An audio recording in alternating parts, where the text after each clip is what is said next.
Hi, guy. They say sleep comes to those who are clean.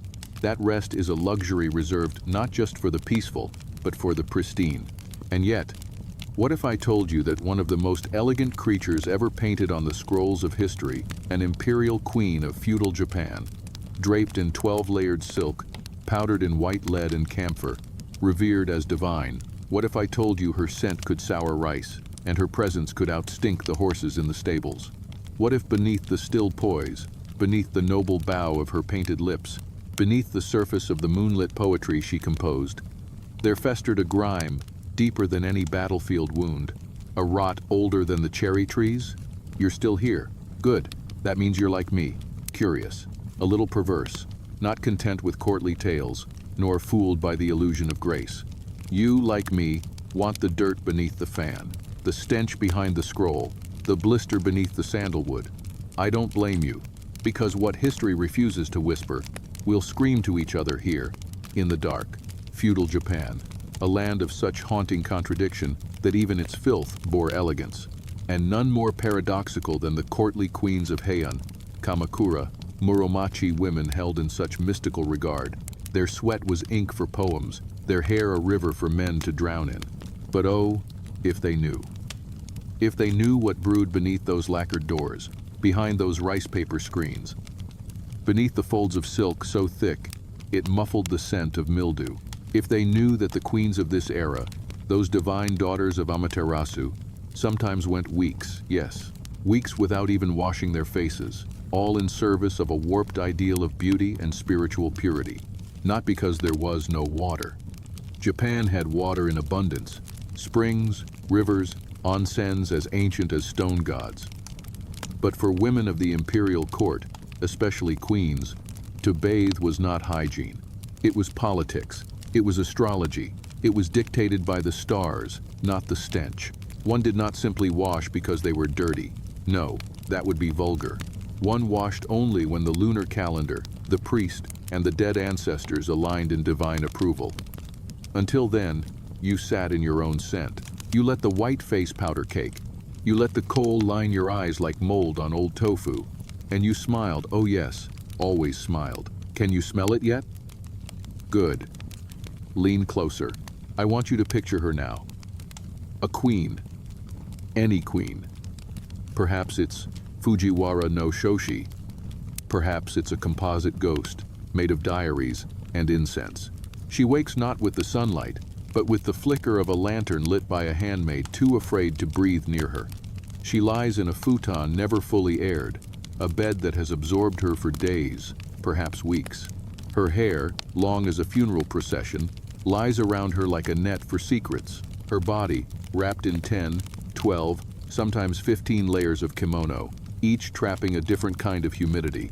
Some from yesterday, some from the last solstice. There is no soap, not the kind you know. There is no deodorant, no toothbrush, no wet cloth.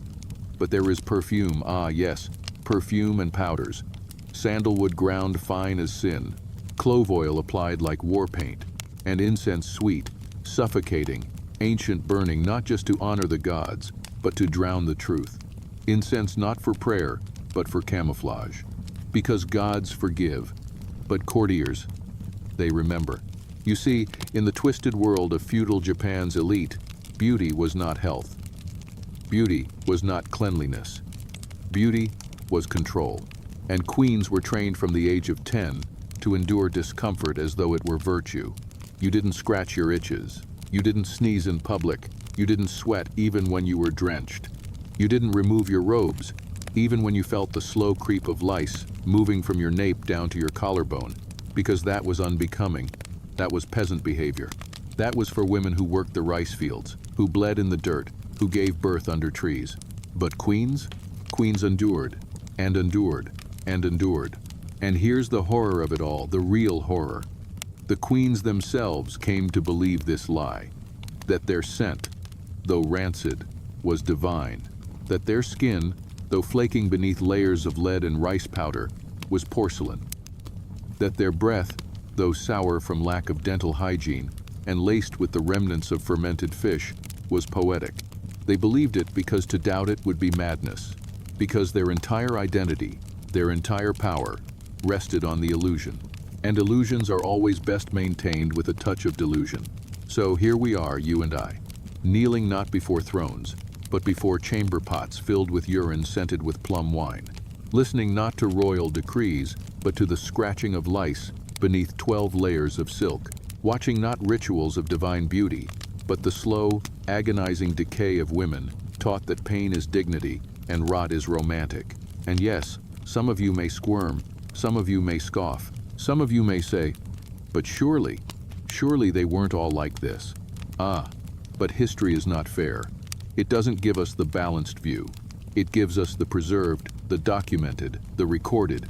And in those records, in those pillow books and court diaries, in those ghostly poems scribbled in the margins of state documents, we find traces, hints, a line about the stench in the summer court, a whispered complaint about mildew in the empress's sleeves, a haiku about the moonlight reflecting off a toenail not clipped since harvest. We find enough to know. Enough to shudder. Still with me? Good. Because this is only the fragrance before the rot.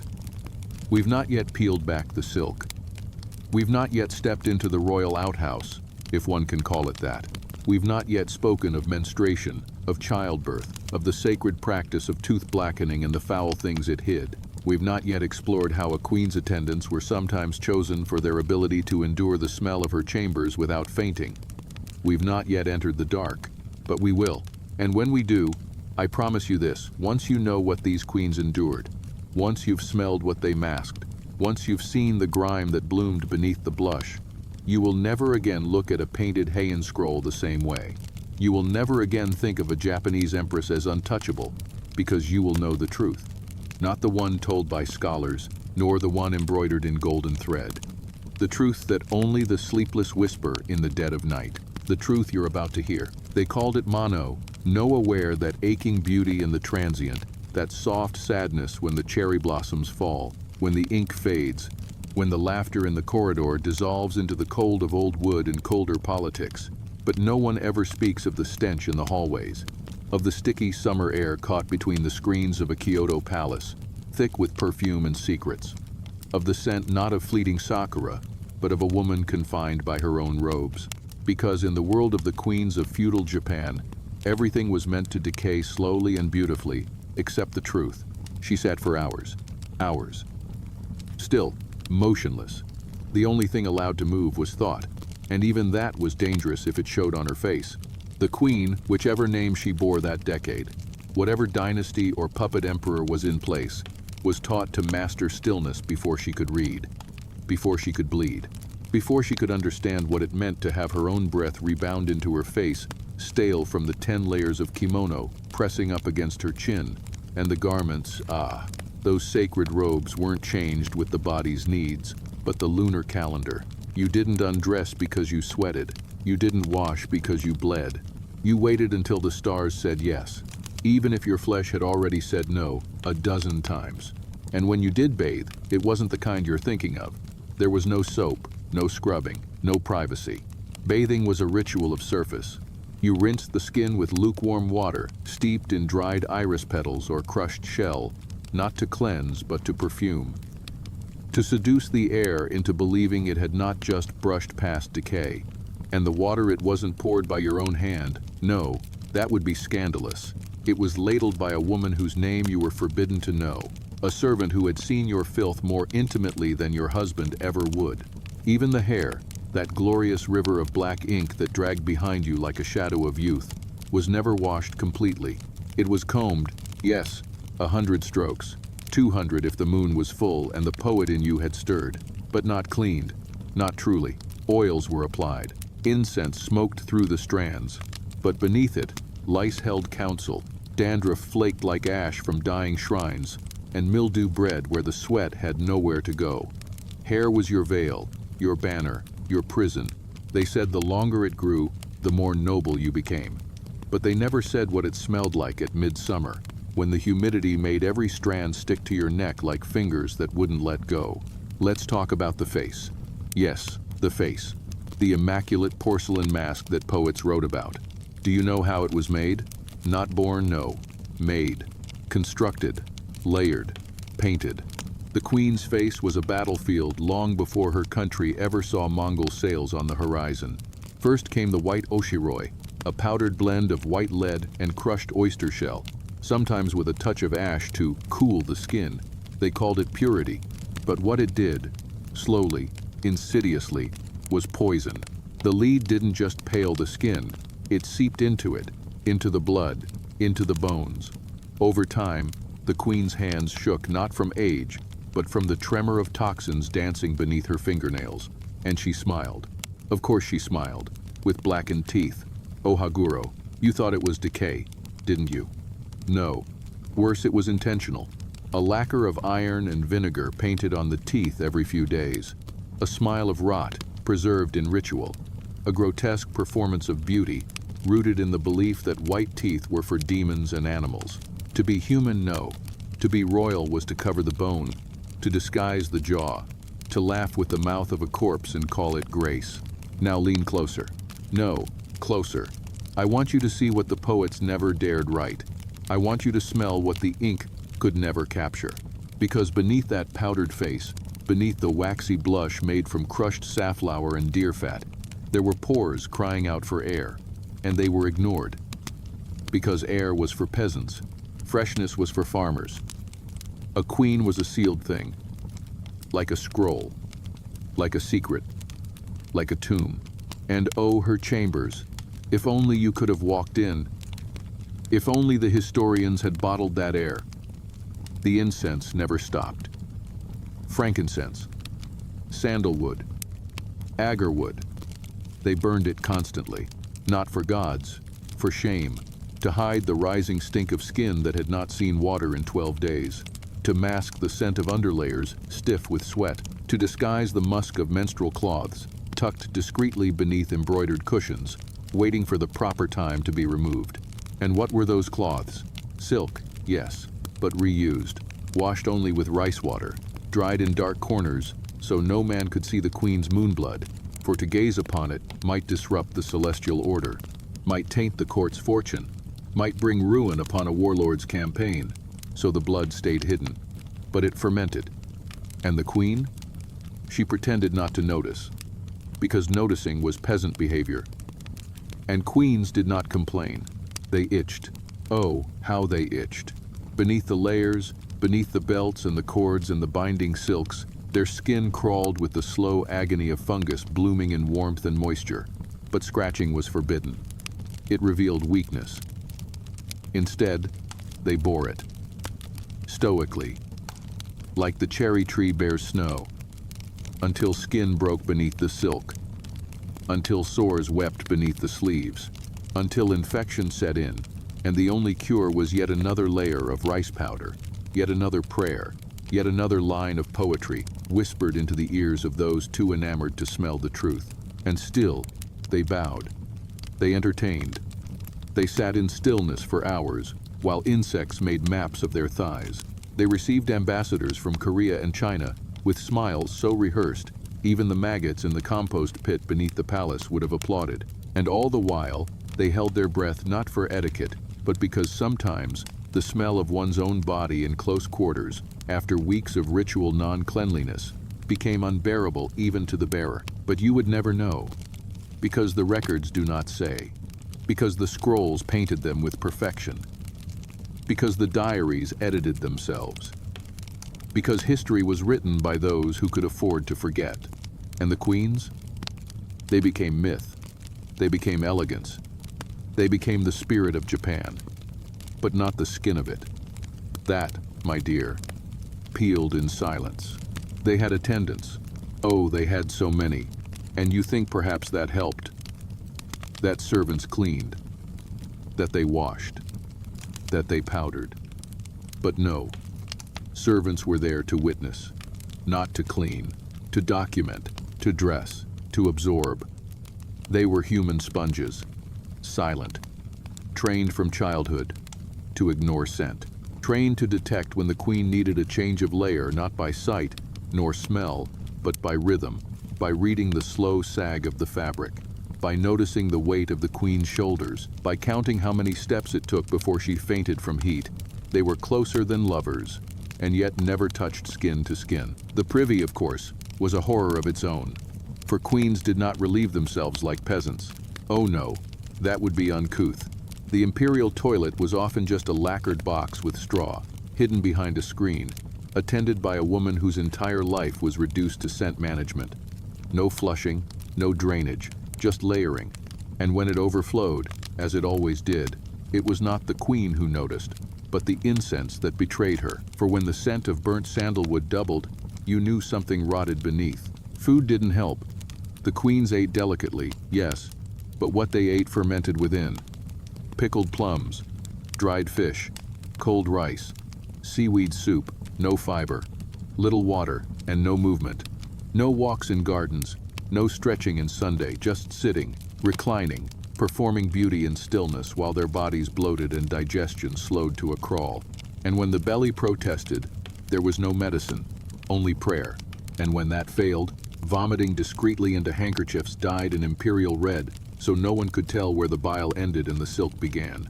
And still, poets praised them, called them moon goddesses, compared their scent to plum blossoms, their silence to snow, their stillness to death. And for once, the poets were not entirely wrong, because something in them did die, slowly, quietly, with dignity. But death nonetheless, the slow death of sensation, of appetite, of awareness, because to feel was dangerous, to feel was unclean. And so they became statues, living ghosts, sacred dolls wrapped in silk and incense, guarded not by soldiers but by shame. And you, if you lived then, if you walked past their chambers, you would smell it. You would smell the truth. And you would never forget. Even if they told you to. Even if they told you it was divine. There are whispers that never make it into books. Whispers that curl at the edges of rice paper, hiding between brushstrokes, fermented in ink but never read aloud. The queen's chamber was full of such whispers, but none louder than the silence of her feet. You see, a queen of feudal Japan was not made to walk. She was to glide, to drift, to exist in a limbo just above the floorboards, as if her weight did not belong to the earth. But when you do not walk, you do not breathe through your skin. When you do not move, you do not sweat. Like a human, you simmer, like spoiled milk beneath lacquered lids. Her soles cracked, not from distance, but from stillness. Her nails yellowed not from dirt, but from never knowing wind. And there were days, oh, there were days when her foot would slip from the embroidered sandal and reveal to the floor below a truth uglier than sin. Fungus, thick and soft, blooming like a mossy poem between her toes, nourished by the damp confinement of ceremonial footwear worn far beyond comfort and far beneath scrutiny. But let's not stay at her feet. Let's rise again, though not too fast, lest the scent travel with us. Let's speak of her bed, not that you'd recognize it as such. The imperial futon was less a place of rest and more a place of decay, layered not for warmth, but for display. Silk on cotton, on straw, on regret, rarely aired, rarely moved, never questioned. And when she lay down, it wasn't for sleep, it was for duty, for stillness, for ceremony. Sleep came as a side effect, never a right, and the body she brought to bed each night had not breathed freely in days. She lay there, trapped beneath her own formality, breathing into stale fibers soaked in the oil of 100 nights past, until even dreams began to smell of mildew and old incense. And still, the poets called it sacred. Her attendants, those ever-present shadows, knew better. They were the silent archivists of bodily truth. When the queen bled, they folded the cloth. When she scratched, they watched from the corner of their eye and pretended not to notice. And when her scent changed, when the slow sourness of skin turned sharp, when the perfume failed to dominate the stench, they noted it not in words, but in ritual. A different incense, a stronger powder, a rearranged flower by the bedside. Every adjustment was a symptom. Every symptom, a wound. And wounds, in the court, were always treated with silence. But the worst silence was not theirs, it was hers. Because by now, the queen had learned to betray her own senses. She no longer smelled herself, or rather, she smelled so constantly of herself that her mind, ever elegant, ever trained, filtered it out like background noise, the way you don't hear the wind in your ears until it stops, the way you don't notice the weight of a crown until it falls. The body becomes a tomb, and the queen, the corpse that smiles within it. And then, there was the ceremony of visitors. Oh, not many came. One does not simply visit a queen. But when they did, the performance began. Screens arranged for shadow play, distance calculated to perfection. The guests never approached close enough to inhale her truth. The queen was a figure behind a veil, a voice through silk, a scent drowned in sandalwood and false serenity. Her presence was curated, distilled, refracted, like moonlight on muddy water.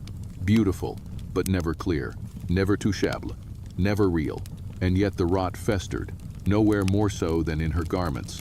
Let us go deeper, beneath the outer robe, beneath the ceremonial sleeves that trailed like ghosts, beneath the middle layers chosen not for comfort but for astrological alignment.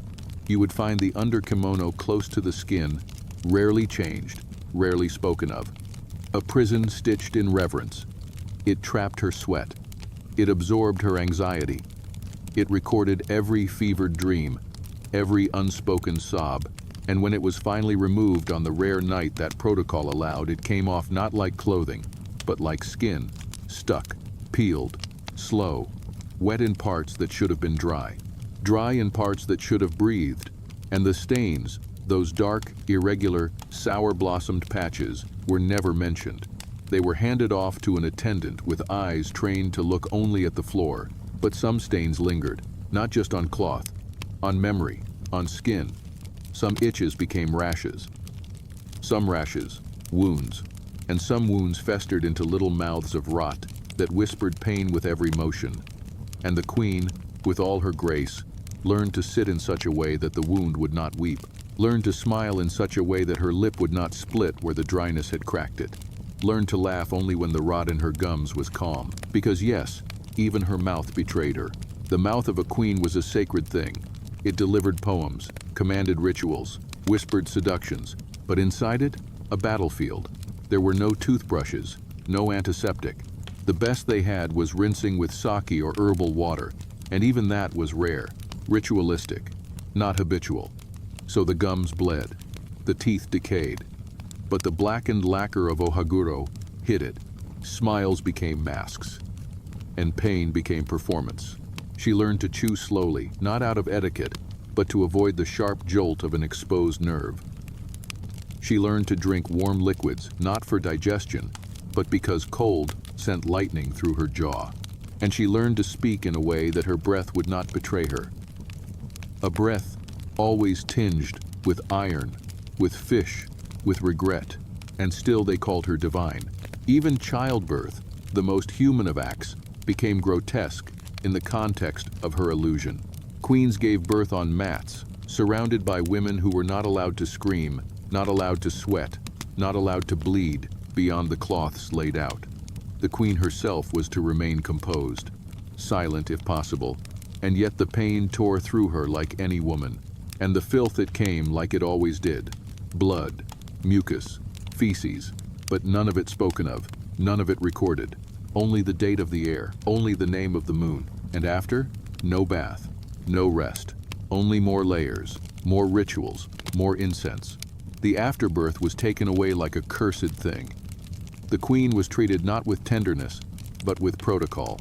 And if infection came, and it often did, it was met not with medicine, but with mantras, with prayers, with herbs burned at the foot of her bed, while her fever climbed and her skin broke out in patches of rot that no powder could cover. And if she died, as many did, she was remembered not for the agony, but for the grace with which she endured it. Endurance, that was the real virtue, not beauty, not purity, but endurance. A queen was not meant to be clean. She was meant to persist, to remain, to become part of the architecture. A fixture in the palace, an artifact in motion. The smell of her, her true smell, became part of the room, like the creak of old wood, like the faint smoke of yesterday's incense, like the memory of something holy that, if looked at too long, begins to rot. And what of love? What of the men who visited her chambers, who claimed her body, who left airs in her womb and poetry on her vanity. They rarely touched her skin. The act was ceremonial, distant, mechanical, done through layers, done under veils, and when they left, they rarely remembered the feel of her, only the impression of her, the scent of her room, the way her painted face looked in candlelight, and so she was preserved not in memory, but in metaphor. But metaphors don't bleed. They don't itch, they don't rot, and so she lived, if you can call it that. Each day, a repetition. Each night, a negotiation between her own decay and the ritual that demanded she smile through it. And the worst part? She believed it. Not all at once, of course. Not as a child, when the itching first began. Not as a bride, when the weight of silk made her faint.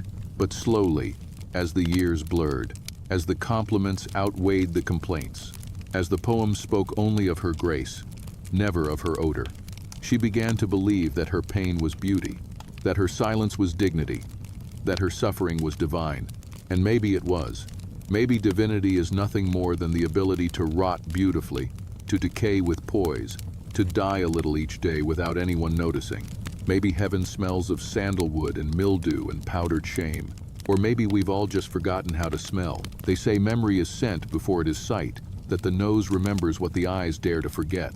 And if you had walked those corridors, where the light came in shy and sideways through wooden slats, where the floorboards creaked not with footsteps but with waiting, you might not remember what color the queen's robes were. But you'd remember the breath of that space, the sweet sick perfume of camphor and sweat, of skin pretending to be sacred, of centuries trapped in the fabric of one room. You would remember not her voice, which rarely rose above the hush of the shoji, but the way the air clung to you after, as if even the architecture did not want to let you leave clean. There was a smell to obedience, and it lingered. The queen by now had grown into a woman-shaped altar. You could not approach her without ritual, could not speak without tone, could not look her fully in the eye without first lowering your own soul. She was both icon and prisoner, prayed to and forgotten, powerful and powerless in the same breath. Her body no longer belonged to biology, but to symbolism, to the court's carefully constructed aesthetic of pain. She did not own her own hands. Those hands were to receive scrolls, not scratch sores.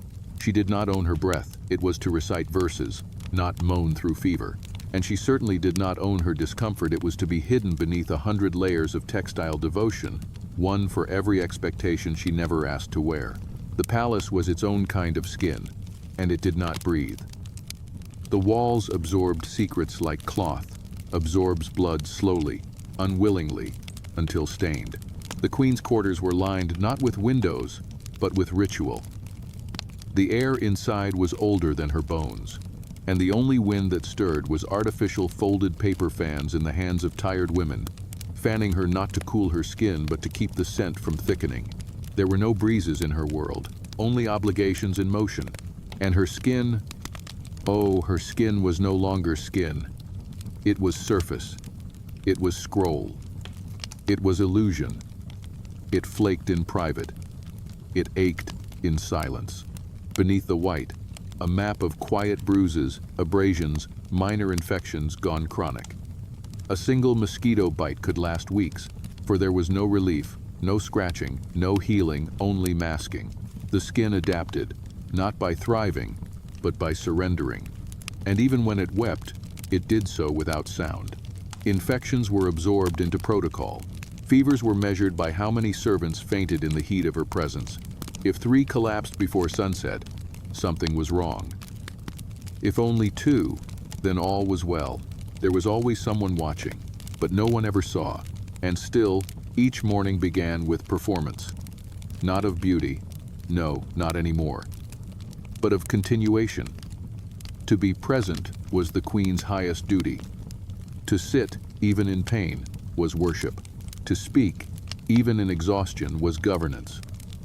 To exist, in layers of filth and lace and powdered deceit, was to prove the system still worked. And the queen worked, even when her body stopped trying. Sometimes, the infection would grow bold. It would rise as a patch of skin turned purple, then black.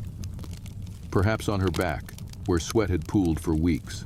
Perhaps beneath her arm, where the tight binding of inner robes created a dark, warm garden for rot. But nothing ever rotted fast in that world. It was slow, elegantly slow. Decay as a performance, a blister blooming like a plum blossom, an open sore as soft as poetry. The attendants never screamed. They noted, they powdered, they adjusted, and the queen smiled through it, not because she wanted to, but because the alternative was not allowed. And then there were the rituals of purification. Ah yes, purity, the most ironic of words in a queen's life. There were days appointed for it, lunar days, solar days, festival days, but not cleansing in any true sense. The body was not purged. The linens were not washed. The soul perhaps was dusted. A priest came. A chant was sung. The queen sipped a bitter tea laced with prayers instead of medicine. And incense was burned. Always incense. As if smoke could replace soap.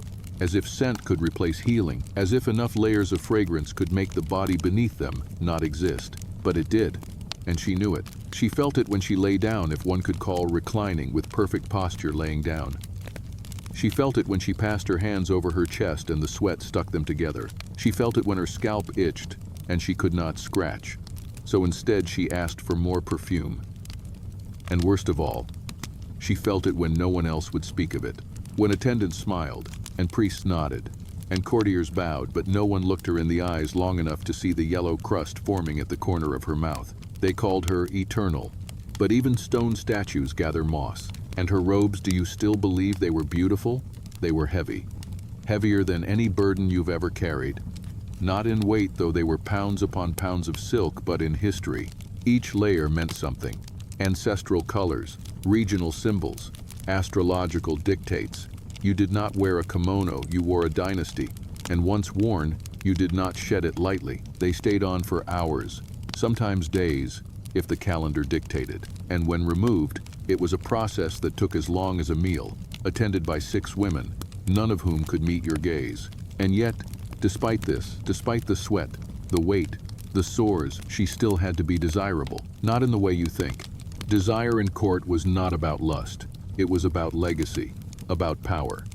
The queen was expected to attract not through flesh, but through mystery, through untouchability, through the illusion of control. Her appeal was distance, her eroticism, silence. And so, even as her body festered beneath layers of history and shame, she was expected to hold court, to receive gifts, to write verses about plum blossoms and fading moons, to smile, knowing that no man who admired her knew what her chambers smelled like at dusk, after 3 days of confinement and no breeze. But she knew, and perhaps that is the cruelest thing of all, because the queen was not stupid. She had been educated, she could write, she could think, she could observe, and she knew somewhere deep beneath the rituals and incense and silence that this was not sanctity, it was control. A control so elegant, so poetic, that even she believed it most days. But not all. Some nights, when the pain in her hip throbbed from sitting too long, when the sore behind her ear began to sting, when the servant changed her undercloths with trembling hands, she knew. She smelled it. She felt it. She was rotting, slowly, while being praised for her stillness.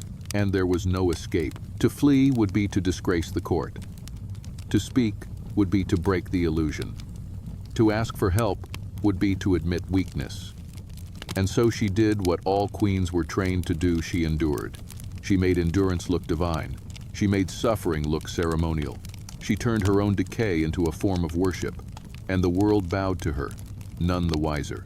Except maybe one, maybe you, because you're still here, still listening, still inhaling these words like incense that burns not to soothe, but to awaken.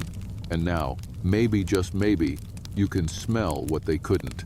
The slow perfume of a woman wrapped in silks and lies. The damp breath of a chamber with no windows. The sweet sour musk of a dynasty, too proud to admit it stank. There is something peculiar about the way light lands in old Japanese palaces. It doesn't flood, it hesitates, as though even the sun is reluctant to expose what lingers behind the lattice. You see, everything in the queen's world was half lit, half said, half breathed. And maybe that's the cruelest prison of all the kind, built not from stone, but from suggestion. Her shame wasn't nailed to her body. It was woven, perfumed, choreographed, a prison made of etiquette so exquisite, even the scent of her own decomposition had to be expressed in metaphor. They said she smelled of autumn, but they didn't say which part, whether the crisp wind or the leaves gone soft and black beneath the rain. By now, the queen had ceased to live in the present. She lived in the preparation for being seen. Every gesture was not her own, but a rehearsal for the moment the screen slid back and a pair of eyes, usually male, usually shallow, would pause on her silhouette and confirm that the empire still looked beautiful in shadow. And so she spent more time not existing than existing. Her day began not with waking, but with waiting. Waiting for hands to undress her, only to redress her. Waiting for incense to mask yesterday. Waiting for the ache to quiet just enough for the performance to begin. And when it did, she didn't walk. She drifted, a slow, weightless, ceremonial float across rooms where no dust dared settle but mold always found a way. There was no such thing as modesty for her, not the kind you imagine. Her body was not private. It was seen daily by the women assigned to maintain it, and yet never truly touched. Fingertips moved across her skin like shadows, always careful, always rehearsed, always in service of a ritual that had nothing to do with her comfort. There were no lover's hands, no warmth that wasn't pre-approved by tradition. Intimacy had been traded long ago for preservation, and yet, ironically, nothing was preserved. Her skin sagged not with age, but with stillness. Her flesh suffered not from vice, but from reverence. She was a temple that nobody visited, yet everyone worshipped. Sometimes, she would cough, not loudly, just a soft tremble of the chest. And the whole room would freeze. Because if she coughed, it meant something was trying to escape her. Some secret, some infection, some reminder that beneath the perfume and the posture, there was still a body at war with itself. And bodies were dangerous. Bodies could fail. Bodies could stink. So instead, they pretended. A different incense. A hot tea. A charm tied to her wrist, etched with a prayer for silence. Not healing. Silence. And still, her body spoke. The worst was the heat. Summer in Kyoto was not a season, it was a punishment. Humid, airless, relentless. The layers of her garments became layers of punishment. Heat trapped between silks like secrets sealed in scrolls. And the queen, she could not remove them. Not at will, not even in desperation. Her appearance was not hers to alter. If the astrologers had declared that day as a day for crimson and indigo, then crimson and indigo she must wear, even as the cloth soaked through with sweat and began to smell faintly of sour rice and wet parchment. And so she did what she had always done. She endured. And when the dizziness came, she closed her eyes. Not to rest, but to reassert control. She trained herself to disappear inside herself to become an observer of her own decay. And in that distance, she found the strength to smile when the screens opened, to recite poetry while the corners of her mouth cracked, to accept offerings from men who couldn't smell what she hid beneath the robes, or worse, pretended not to. And then there were the dreams, not the romantic kind. No snow falling in slow motion, no cherry blossoms floating across lakes. No. These were dreams of water, of cold, clear water, of rivers strong enough to wash the powder from her face, the rot from her skin, the centuries from her blood. Dreams where she was alone, naked, and not ashamed. But they never lasted, because she always woke up to warmth. Not the warmth of comfort, the warmth of mildew, of body heat too long unshared, of flesh unreleased. They gave her fans, gold-leafed, painted with cranes and turtles and things that lived longer than her hope. She used them not to cool her skin, but to hide her face when the headaches came, when the scent grew too much, even for her trained nose. She fanned not the air, but the illusion, because it had to look like grace, even when it smelled like rot. Her hair, once the envy of every courtwoman, had become a burden. Long, yes, lustrous perhaps, but heavy. Always damp at the nape, always too warm at the scalp, always brushed but never clean. And the brushing, ritualized, rhythmic, delicate, did nothing for the colonies of lice nesting near her temples. The powder applied to the scalp only trapped the problem, masked it, made it part of the performance. And so she itched. Not with shame, but with discipline. The way a soldier learns to ignore a wound until the battle is done. Only, her battle never ended, and yet, she laughed. Sometimes, quietly. Not out of joy, but defiance. Because even in this prison, there were moments of rebellion. A comment too dry to be respectful. A sigh too heavy to be ornamental. A look that lingered too long on an attendant's panic. Small mutinies, quiet, but deadly. The kind that reminded her that behind the paint and the posture, she was still alive, and dying slowly, yes, but on her terms. Or at least, that's what she told herself. She had no mirror, not a real one. The bronze disc, polished to a shine, showed only suggestion, not truth. It showed the mask, never the meat, and maybe that was a mercy. Because had she seen herself, truly seen the sores beneath the silk, the yellowed teeth beneath the black lacquer, the wet corner of her eye always sticky with dried pus she might have broken. And queens were not allowed to break, only fade. Sometimes, she would smell something unfamiliar, a servant's hair oil, a traveler's sandal, and for a moment, she would remember the world outside her chamber. The fields, the rain, the sweat of honest labor. And her body would ache not from sickness, but from longing. Not to leave, but to feel. To feel anything uncurated, untamed, unperfumed. She missed the smell of dirt, of horse, of unwashed children, of rice fields in flood season. Because those things, though filthy, were true, and she had not lived in truth for decades. They told her she was sacred, but she knew. Sacred things don't sweat, don't bleed, don't cry in their sleep, and wake to the sound of their own breath catching in a chest too tight from old infections and older expectations. Sacred things don't stink. But she did, and the more they praised her, the more she suspected they knew. Because sometimes, when the screen opened just a moment too late, and her head turned just a moment too early, she caught at the flinch. The smallest recoil in the eyes of a courtier, the way their nostrils tightened before they bowed. And that was the true infection, not in her flesh, but in their memory. She had become a cautionary tale told in scent and silence, and yet she remained, because queens don't die. They disappear, slowly, elegantly, behind veils, behind rituals, behind the incense that never stops burning, even when the body it masks has long since gone cold. There was a hallway no one walked, not because it was forbidden, but because the air there felt heavier than breath, as if even sound had to ask permission before echoing off its walls. They called it the corridor of the forgotten, though not allowed, never allowed. It was where portraits of former queens hung, lacquered into memory, preserved in frames so ornate they made the faces disappear. You could not tell one from another. The tilt of the neck, the downward gaze, the same painted lips curved in the same ghost smile, as if the silence between centuries had been rehearsed. And the queen, the one still breathing, still rotting inside silk, would sometimes pass by that hall on her way to nowhere and see herself in all of them. Because history, in that place, didn't remember women. It remembered roles. And roles, like garments, could not be washed. Only worn until they bled. She used to ask questions.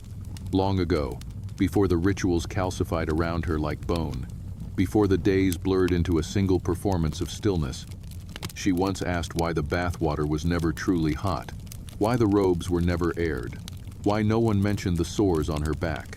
But each time, the answers came laced in metaphor. The water must not shock the spirit. The robes must carry the memory of lineage. The sores were signs of sensitivity, a noble affliction. And so the questions stopped, not because the answers satisfied, but because they stung too beautifully. No one told her she was dying. Because to die, in that palace, required permission. You could bleed. You could rot. You could disappear into your own scent. But to die, outright, was impolite. And so she didn't. Not really. She faded. Slowly. Elegantly. Like incense at dusk, sweet for a moment, then smoke. Her fingernails grew brittle. Her gums began to recede. Her vision blurred not with age, but with exhaustion. And yet the daily ceremonies continued. She signed scrolls she couldn't read, nodded at poetry she couldn't hear, sat through rituals she no longer remembered the origin of, because the role continued, even when the woman inside it had begun to go missing. And there were nights few, but there when she remembered being a girl, running barefoot on palace stones when no one was looking, laughing with a mouth not yet blackened, touching her own skin without fear of ritual. And in those nights, she grieved not for her health, but for her curiosity, because that had been the first thing they'd washed away, not with water, but with shame. They taught her not to ask, but to wait, not to wonder, but to endure. And slowly, she became what they needed, a woman-shaped vessel that could hold history without leaking. But the body always leaks. It is made to. Blood, sweat, tears, all forms of escape. And so hers became a battlefield of containment. The linen beneath her robes grew heavier by the day, stained with secrets no one acknowledged. The inner garments were removed in silence, laundered without question, returned without comment. But stains do not forget, they mark. And she began to feel like a scroll too often erased, too often rewritten, the paper soft and ready to tear. And the servants they bore witness, quietly, with the same detachment taught to generations before them. They passed the cloths, stirred the perfumes, held the chamber pot, and they never spoke. But their silence, like hers, thickened over time. It became a language of its own, a look, a hesitation, a breath held too long. And sometimes she would wonder if they pitied her, or worse, if they saw her as she really was. Not a queen, not a goddess, but a decaying woman who hadn't touched clean water in weeks, who bled through silk and smiled through pain, who no longer knew where her body ended and the empire began. There was one, once, a young girl with hands too honest. She dared to wipe the queen's foot too gently, as if acknowledging that it hurt. Just a small thing, a kindness too bold, and the next day, she was gone.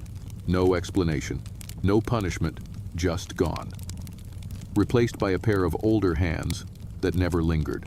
And that was when the queen learned. In that world, compassion was dangerous, because it peeled back the paint. It made the illusion ache, and the court preferred its queen silent, still, and sealed in myth. And then came the day when her hair fell out, not all at once. It began in whispers, strands on the pillow, caught in the comb, but then more, and more, until even the servants could not pretend. They brought her new pins, smaller buns, softer brushes, but she felt it. The weight was gone. The glory they'd once measured in meters of black silk now lay in tufts beside her bedding. And in its place, the scalp itched more viciously, opened, wept, was powdered, and hidden. Her identity had been tied to that hair, to the way it framed her silence. And now, even that was vanishing. And still, no one said a word, because to name it was to acknowledge decay. And queens do not decay. They transform, they ascend, they transcend the body. But the truth was simpler, uglier. She was falling apart, quietly, elegantly, fully. The smell changed too. The incense grew thicker, different blends, stronger woods, muskier undertones. An attempt to bury the rot with rare resins and divine aromas. But rot is clever. It adapts. It seeps into perfumes and turns them sour. Her chambers began to carry a scent that no one could name. Not unpleasant, but unplaceable. The smell of history sweating, of tradition going septic, of a queen forgetting how to breathe without ritual. She no longer recognized her reflection. Not that she saw it often, but even in polished surfaces, water, bronze, lacquered boxes, there was a stranger there, pale, hollowed, too still, a woman sculpted out of suffering. And perhaps that was the final curse. She had performed stillness so long, she had become it. Movement felt violent, sound felt intrusive, joy felt foreign, and when she smiled, it hurt. They said she was eternal. They wrote poems about her serenity, sang hymns to her wisdom, lit lanterns for her blessings, but not one line spoke of the bed sores on her back, the tooth she lost, chewing ceremonial rice, the way she sometimes choked on her own saliva when the room was too hot. Those truths didn't make it to the scrolls. They lived in the silences between stanzas, in the pauses of prayers, in the scent that lingered on the robes after she'd left the room. And when she prayed, it was not for salvation. She no longer believed in escape. She prayed for slowness, that the rot would take its time, that the illusion would hold a little longer, that no one would smell the truth until she was already ash. Because ashes, at least, are clean. She no longer trusted mirrors, not because they lied, but because they told the truth too plainly. Even the polished bronze one, gifted from a Shinto priest as a symbol of divine clarity, had begun to mock her. It caught her in slivers in the way her left eye refused to open fully now, the way her lips, once always coated in safflower oil, had begun to crack with no ceremony. She never looked long, just long enough to confirm she still existed, which by now felt less like a certainty and more like an obligation, like checking the temperature of a corpse to ensure it was still warm enough to fool the mourners. And each time the reflection seemed further away, not in distance, but in time, as though she was already becoming memory, already bleeding into the past while still being forced to sit up, smile, and recite the names of constellations she would never see again. They had begun to call her ancestor while she still breathed. A term of honor, yes, but in court, it was a velvet knife, an acknowledgement of fading usefulness. They spoke of her in third person even when she was in the room. The queen believes. The queen prefers. The queen endures. As if she were already legend, as if she were no longer capable of belief, preference, or protest. And the worst part was, they were right. She had stopped forming opinions long ago, not because she lacked the intelligence, but because she had grown exhausted of watching her thoughts be translated into poetry, then filtered through protocol, until they returned to her as praise for something she had never said. Even her mind had become property. The rot had spread, quietly, always quietly. The sore on her left thigh no longer bled, it simply wept. A thin, clear sadness that stained the linen darker than blood. The patch beneath her right breast had hardened into something like bark, and she felt it pull each time she turned her body, which she now did only when necessary. A movement had become a negotiation, a stretch, an event. Every day she calculated whether it was worth shifting her weight, whether the pain was more tolerable than the humiliation of being helped. And always, the answer was silence. Because queens do not grimace, they do not flinch, they do not cry out when the wound on their back tears open again just from sitting too long. They close their eyes, they inhale smoke, they continue. Her breath had become sour. Not simply from the decay of teeth, though there was that too, but from the bile that now sat higher in her throat, unwilling to be digested, unwilling to be swallowed. She chewed rice slowly, not for etiquette, but to avoid vomiting in front of the attendants. Sometimes she succeeded, sometimes she didn't, but they never reacted. They wiped the corner of her lips, replaced the tray, lit more incense, and said nothing, because by now, the entire court had agreed, without a word, that the queen must remain whole. Even if it meant pretending her body did not stink of infection, even if it meant reapplying lead powder to her face despite the way it made her skin peel, even if it meant brushing hair that no longer grew, even if it meant describing her beauty in poems written by men who had never stood close enough to see her fevered sweat drip from the tip of her nose onto a scroll of state. But the attendants knew. The women who folded her robes, who rubbed her gums with cloves, who changed her bedding when the discharge had soaked through all the layers, they knew. And there was something tragic about their eyes. Not pity, not sympathy, but inheritance. Because they, too, were being trained for this. Because someday, one of them would wear the crown of sickness. Someday one of them would be bowed to, as their flesh dissolved beneath silk. And perhaps that is why they never wept, because they were already preparing their own stillness. They were learning to endure by watching her disintegrate with elegance. The walls of her chamber had started to close in. Not physically, though the air did feel thinner now, but in memory. She could no longer remember where the moonlight used to land. She couldn't recall which incense had once reminded her of her mother. And sometimes, in the quiet between the chants and the shifting of screens, she forgot what day it was, not because the calendar was lost to her, but because the concept of time had lost all utility. She did not live in days anymore. She lived in recurrences, in rituals, in repetitions of posture and powder. Time had collapsed into a single, scented, slow suffocation.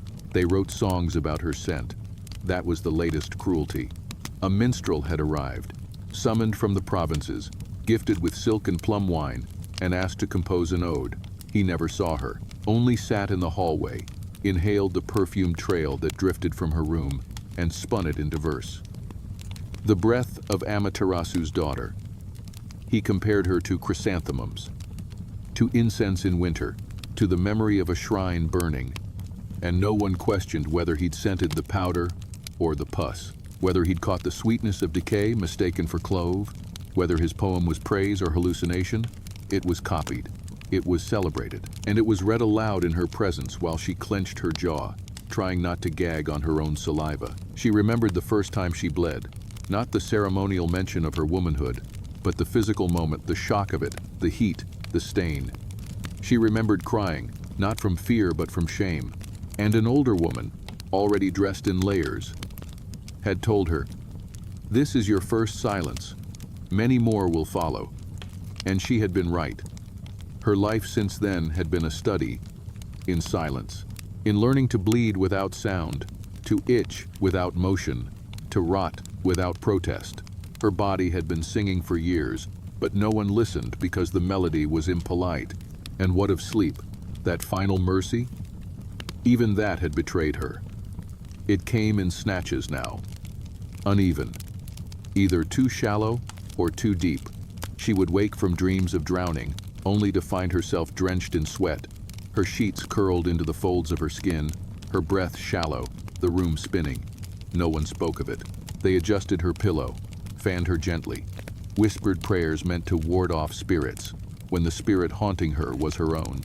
And when she did sleep, it was not restful. It was not reprieve.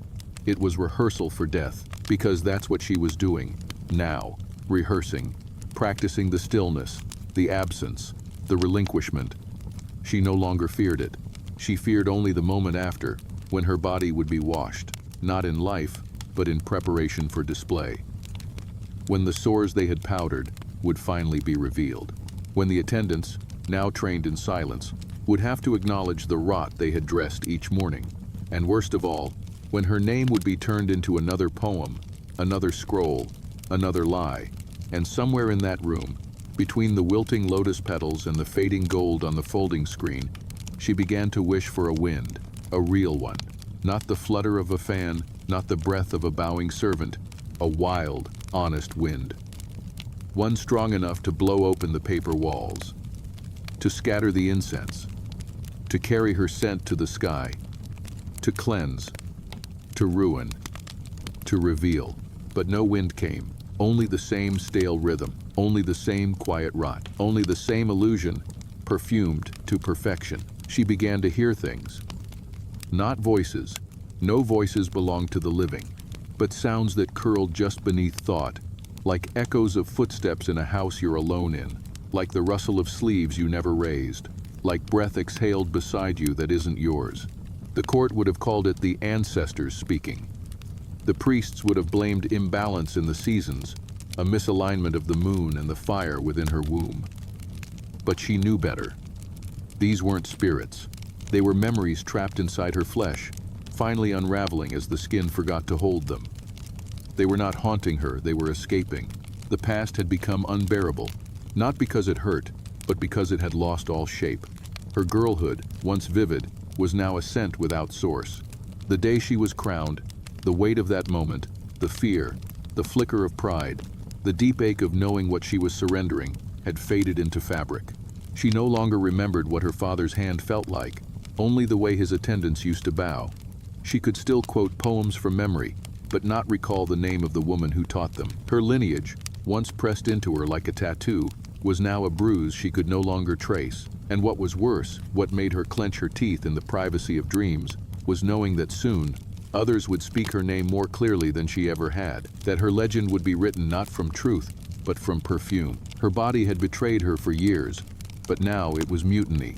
There were new smells, metallic, sour, sweet in the way fruit turns just before it caves in on itself. Her fingernails darkened. Her breath no longer caught, it rasped, as if sandpaper lined her throat. The wound beneath her breast, once dry, now seeped without pause, and each new linen strip used to dress it came back yellow, then brown, then something between. But no one stopped the ritual. The court continued to chant. The incense was lit. The fans fluttered. The scrolls arrived for her to sign, as if she weren't dissolving, and yet she still played her part. She held the brush. She offered blessings. She tilted her head at the right angle. Even when her knees failed and she had to be lifted, it was done behind the screens, always the screens, as if they could contain not just her suffering, but the truth of time itself. Her attendants, now older, moved slower too. Their hands trembled, and in their eyes, she sometimes saw herself reflected not in power, but in exhaustion. They had served her for decades, and now they served her decay. And they did it not out of loyalty, but out of duty, which in the palace was a colder, sharper kind of love. There were moments brief, stolen, unspeakable, when she imagined what it would be like to disappear, not to die. That would still require ceremony, but to vanish, to slip through the cracks in the floor, to become the scent that no one could name, to let go of the flesh, the title, the scrolls, the body, to unqueen herself. But she never said it aloud, because even fantasies had ears in that place, and the walls, though silent, were loyal only to tradition. Sometimes children visited. Not hers, she had no surviving heirs, but noble children, trained to bow, to compliment, to recite verses written centuries before they were born. They came in small groups, shepherded by nervous attendants, and offered her flowers, peonies, camellias, always in bloom, always fragrant. And she, in return, gave them smiles, soft, curated, careful not to expose the corner of her mouth that had split open last week and hadn't yet healed.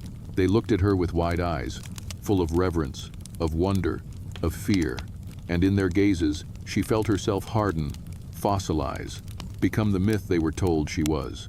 And then they left, and she remained.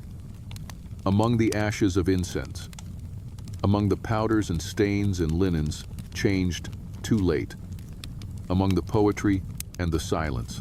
And she wondered not for the first time if she had ever truly existed, or if she had always been a performance stitched together by expectation, lineage, and fear. Because if she removed the silk, if she peeled off the paint, if she stood naked and unbound before any mirror, what would be left? A body, a wound, a woman, and none of those were acceptable to the empire. The air in her chamber grew thicker, not just with scent, but with memory. It clung to her skin like another robe, and she realized that death would not come as release. It would come as preservation. They would embalm her in praise, wrap her in tales that never touched her skin, sing of her grace, not her pain, display her image, not her rot. She would be buried not in earth, but in myth. And yet, she longed for soil, for something real. She dreamed of being placed beneath a tree. No coffin, no silk, just her bones returning to dirt. No poetry, just silence, the real kind. Not the courtly silence of deference, but the silence of worms and roots and time, the kind that accepts instead of erases. But that too was fantasy. In truth, she would be laid out in layers, wrapped, displayed, perfumed one last time, and the sore beneath her breast would be hidden, the missing teeth replaced with resin, the eyes closed in a way she had never been able to manage in life peaceful, and the world would see a queen, not a woman, not a body, just the memory of stillness. And still she breathed. Still she endured. Still she Saturday, because that is what queens do, until they don't. She had not spoken in 3 days, not from protest, nor from exhaustion, but because there was no longer anything that required her voice. Her attendants came and went like ghosts made of cloth and fear. The fans waved, the incense burned, the prayers were muttered. And still, she Saturday, or rather was held upright, because her back no longer supported itself. Her spine, once as regal as the architecture she'd been raised to imitate, had begun to fold. She was collapsing inward, not from age, but from the long ceremonial refusal to rest. But even in collapse, the ritual continued. Her hair, or what was left of it, was powdered and arranged each morning as if nothing had changed. The robes were wrapped, each layer chosen with care, with calendar, with superstition. Even the way her feet were placed delicately, tucked, never flat, was a statement. She was still a queen, even if her body was a ruin. She did not weep. There was no dignity in it, and besides, her tear ducts had long dried out from years of camphor smoke and powdered lashes. The water in her body had other purposes now. It soaked the bandages. It darkened her underclothes. It oozed slowly down the creases of her skin when the sores reopened. She had become a vessel not of grace, but of slow fermentation. And the court, in its great wisdom, called it endurance. Her dreams had turned feverish. No longer poetic vignettes of moonlit gardens and distant flutes, but blurred flashes of blood, of teeth, of forgotten names. She dreamed of drowning in her own robes, of screaming with no voice, of lying naked on the temple floor as the attendants tried to dress her in fire. And sometimes she woke to realize she had cried out, but only a little. Only enough for the nearest servant to stiffen, to look away, to pretend she had not heard. No one wrote poetry about her now. It had become too difficult to lie. The priests had started their quiet visits. No formal announcement, just a rustle of silk, a faint chant, a scroll left on her writing desk. Blessings for a smooth transition, they said, for a peaceful crossing, for a return to the celestial lineage. But she knew. She knew that when they began invoking the stars, it meant the body was no longer worth preserving, that her breath was now counted not in lungs, but in legacy. Still, she breathed. It was not always voluntary. Sometimes, it came in gasps. Shallow. Wet. Other times, it was silent. Long pauses between inhales, during which even the dust in the room held its motion. She had become a lesson in delay, a caution against honesty, a warning wrapped in brocade. One of her fingers had blackened. It was hidden beneath a glove now. A glove worn not for elegance, but to avoid offense. Her hands were no longer hands, they were relics. She did not write. She did not gesture. She did not reach for anything. She simply existed, like the edge of a bell long since rung. She wondered what her body would feel like without the layers, without the powder, without the weight. Would her skin breathe again? Would it remember how to stretch, how to feel, how to be seen without shrinking? Or had she become so used to being covered that even death would not undress her? There was a smell in the room now that no incense could touch.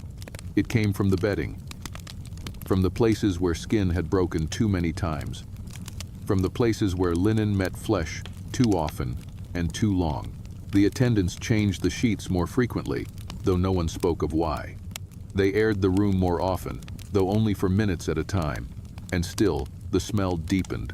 A sweetness, faint, rotten at the edges, the kind of scent that makes you remember your own blood, and yet the protocol endured. The palace did not close its doors. The court did not lower its voice. The empire did not tremble. Because a queen cannot die. She can only ascend. They were already choosing her successor. A niece, perhaps, or a cousin. Someone young, still flexible, still able to endure. The silk would be passed on. The incense refilled. The rituals rehearsed. And the old queen, she would become a painting, a parable, a page in a scroll too sacred to correct. But not yet. She still breathed. And with each breath, there was memory, not of statecraft, not of ceremony, but of the body, the itch that never left. The taste of spoiled fish at a banquet no one dared send back. The way the lead powder had once burned beneath her eyes. the sensation of her own menstrual blood drying against silk that could not be changed until sunrise, the lancing of a boil behind a curtain, performed by a servant whose hands trembled but did not dare pause. These were not royal memories. They were bodily, shameful if spoken, but pure in their way, because they were real. And in a life made entirely of illusion, pain had always been the only honest language. She did not fear death, but she feared being rewritten. She feared the scrolls that would omit the pus, the poems that would gloss over the sores, the chants that would rename her silence as wisdom. Because she had not been wise, she had been obedient. And obedience, however gilded, was not a virtue. It was a survival strategy. And even that had limits. Her eyes no longer opened fully. The light hurt, the smoke stung, but she kept them open when the screen shifted, when the court entered, when the world came to bow, because in that final act of sight, there was resistance. Let them see, let them witness the price of their worship. She did not smile, she did not lower her head, she did not bless them, she just watched.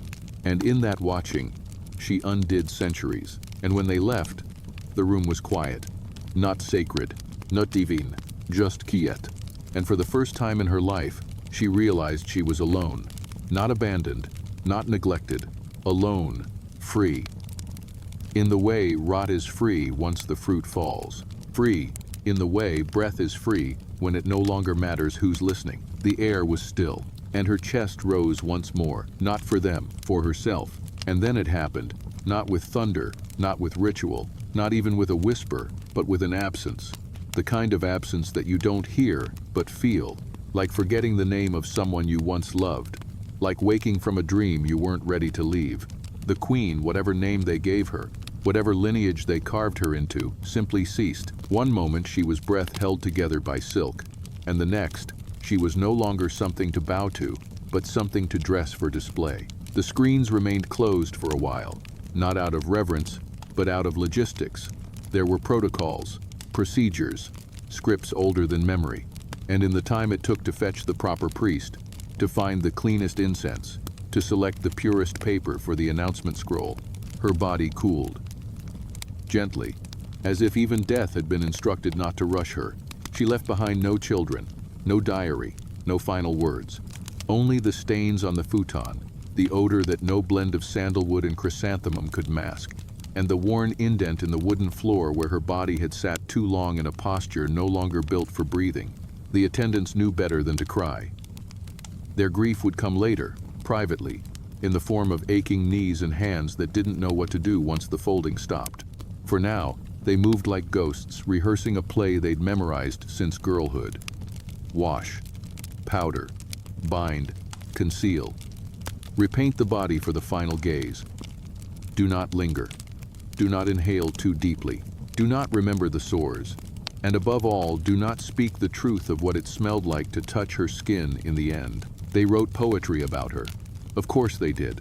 Verses of stillness, of grace, of how her silence had blessed the court, how her restraint had brought peace to the empire, how her passing reminded them all of the fragility of cherry blossoms. And not one line mentioned the blackened finger. Not one metaphor attempted to cradle the agony of a woman whose blood had clotted too many times in secret. The official portrait was commissioned within days. An artist was summoned, escorted through the chamber before the body was removed, instructed not to look at her directly, but to interpret her essence. He painted her in spring. White kimono, hair like river ink, no blemishes, no scent, only grace. It was hung next to the other portraits in the corridor, where no one walked. And life continued.